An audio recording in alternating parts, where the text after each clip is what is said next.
Alors, l'entreprise Murtronic, c'est un réseau d'à peu près 23 sociétés, distributrices exclusives sur leur propre secteur. Chacun est libre de sa propre publicité. On travaille un petit peu comme un réseau automobile.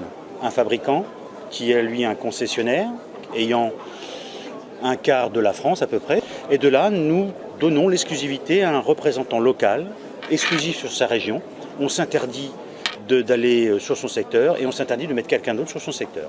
Murtronic est un procédé un peu immatériel qui va stopper le phénomène à sa cause. C'est-à-dire qu'on ne traite pas les effets, ni on ne va essayer de bloquer l'humidité dans le mur, on va empêcher qu'elle y arrive.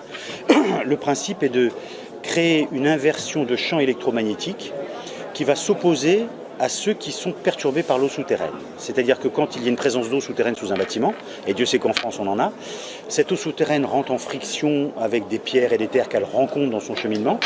Cette friction produit des petites bandes de fréquences électromagnétiques.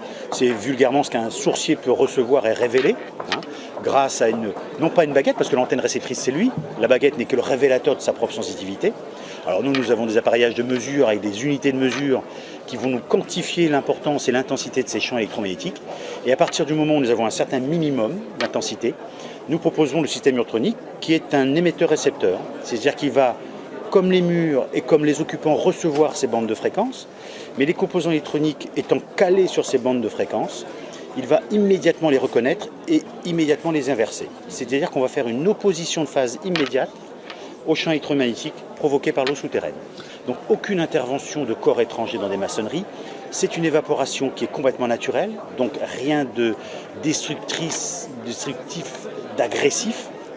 L'évaporation va se faire lentement et en plus on ne peut même pas trop assécher le bâtiment puisque celui-ci conserve ses fondations dans un terrain qui lui reste toujours humide puisque l'eau est toujours présente. Des villes comme Versailles, comme Maison Lafitte travaillent beaucoup avec ce procédé puisque je dois avoir traité une dizaine de bâtiments sur Versailles, dont un appareil installé au pavillon de la Lanterne, résidence du président de la République, une aile du château de Versailles également. Donc effectivement on peut aller aussi bien dans des lieux extrêmement privilégiés et prestigieux comme la petite maison de pêcheurs perdue sur l'île des Diques en Bretagne, aussi modeste soit-elle. Le tout est d'adapter le procédé au bâtiment. On a ressenti dès la mi-2008 un net ralentissement, notamment auprès du particulier, étant donné que nous faisons rarement de prospection et relativement peu de publicité. C'est toujours nous un bouche à oreille qui crée notre fonds commercial.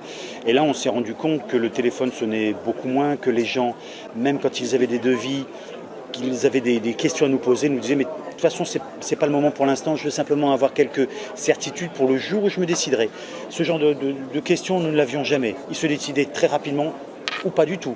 Mais il n'y avait jamais de rappel pour relancer un peu la machine, des réactualisations qui ne sortent pas. On sent que les gens, même s'ils ont encore les moyens largement, sont en attente. On ne sait pas de quoi, mais ils sont en attente.